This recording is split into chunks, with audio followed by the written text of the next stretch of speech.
Hello guys, welcome back to my YouTube channel. ഞങ്ങൾ വെളുപ്പാൻ രാവിലെ ഒരു 3:30 മണി സമയമാണത്. 4:15 പൊന്നാനി ബസ്സിൽ തമ്പാനൂർ റെയിൽവേ സ്റ്റേഷനിൽ നിന്ന് തളിക്കുന്ന ദിവസമേ ഞങ്ങൾ ടിക്കറ്റൊക്കെ ബുക്ക് ചെയ്തിട്ട് ചെങ്ങന്നൂരത്തേക്കാണ് ഞങ്ങൾ പോകുന്നത്. ബസ് കാണാൻ ചേട്ടൻ വണ്ടിയൊക്കെ കൊണ്ടൊതുക്കി ഞങ്ങൾ പതിയെ നടന്ന് ബസ് സ്റ്റാൻഡിലേക്കാണ് പോകുന്നത്. ഇത് ഞങ്ങൾ ഒരു ഫുൾ വീഡിയോ ആയിട്ട് എടുക്കുന്നുണ്ട്. പക്ഷേ ഇത് പാർട്ട് 1, പാർട്ട് 2, പാർട്ട് 3 അങ്ങനെ ഇടാൻ മാത്രമേ ഞാൻ ഉദ്ദേശിക്കുന്നുള്ളൂ. കാര്യം ലോങ് വീഡിയോ ആയിട്ട് ഇടുന്നില്ല. ഇതേ ബസ് സ്റ്റാൻഡിലേക്ക് എത്തി ഞങ്ങൾ പിന്നെ ചേട്ടനെയും വെയിറ്റ് ചെയ്ത് നിൽക്കുകയാണ്. ഈ ബസ്സിലേക്കാണ് ഞങ്ങൾ പോകുന്നത്. ബോർഡ് മാറ്റിയിട്ടില്ല. പൊന്നാനി ബസ് തിരുവനന്തപുരം ബോർഡാണ് വെച്ചേക്കുന്നത്. അങ്ങനെ ചേട്ടൻ വന്നു. പിന്നെ ബോർഡൊക്കെ മാറ്റി പിന്നെ ഞങ്ങൾ ബസ്സിലേക്കാണ് കയറുന്നത്. ഇത് വൈദേഹിയുടെയും വൈനവിൻ്റെയും ആദ്യത്തെ ബസ് ജേണിയാണ്. അങ്ങനെ ചേട്ടൻ കയറിയതിന് ശേഷം അച്ഛനും അമ്മയും ഒക്കെ കയറിയതിന് ശേഷമാണ് ഞാനും.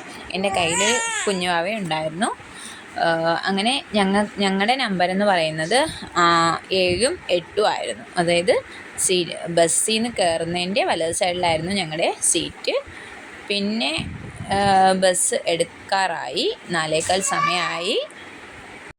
അപ്പോൾ ഞങ്ങളെ വിളിച്ച് ചോദിച്ചിട്ടുണ്ടായിരുന്നു, നിങ്ങളെത്തിയോ, ബസ്സിലുണ്ടോ എന്നൊക്കെ, 4 പേരും ഉണ്ടോ എന്നൊക്കെ ബസ് സ്റ്റാൻഡിൽ നിന്ന് വിളിച്ച് കൺഫേം ചെയ്തതിന് ശേഷം മാത്രമാണ് ബസ് 4:15 സ്റ്റാർട്ട് ചെയ്തത്. പിന്നെ ബസ് എടുത്തു, ഞങ്ങൾ പോവാണ്. ടാറ്റ ബൈ ബൈ ഒക്കെ പറഞ്ഞ് ചെങ്ങന്നൂരത്തേക്കാണ് പോകുന്നത്. വലിയ ദൂരമൊന്നുമില്ല, എങ്കിലും ഒരു ദൂരം തന്നെയാണ്. അങ്ങനെ വൈദേഹി നല്ല ഉറക്കമായിരുന്നു, വൈനു ഉണർന്നിരിക്കുകയായിരുന്നു, ഉറങ്ങിയൊന്നും അല്ല. അങ്ങനെ ഞങ്ങളത് ഏകദേശം കിളിമാനൂർ എത്തി. കിളിമാനൂർ വഴിയാണ് പോയത്. കിളിമാനൂരെത്തി, ബസ് സ്റ്റാൻഡിൽ ഒതുക്കി. വൈദേഹി അപ്പോഴും നല്ല ഉറക്കമാണ്. വൈനു അച്ഛൻ്റെ പുറത്ത് കിടന്ന് നല്ല ഉറക്കമായിരുന്നു. സൂപ്പർ ഫാസ്റ്റിലാണ് പോയത്, എങ്കിലും കുഴപ്പമില്ലായിരുന്നു. വലിയ ക്ഷീണമൊന്നും ഇല്ലാത്ത രീതിയിൽ പോയി എന്ന് പറയാം.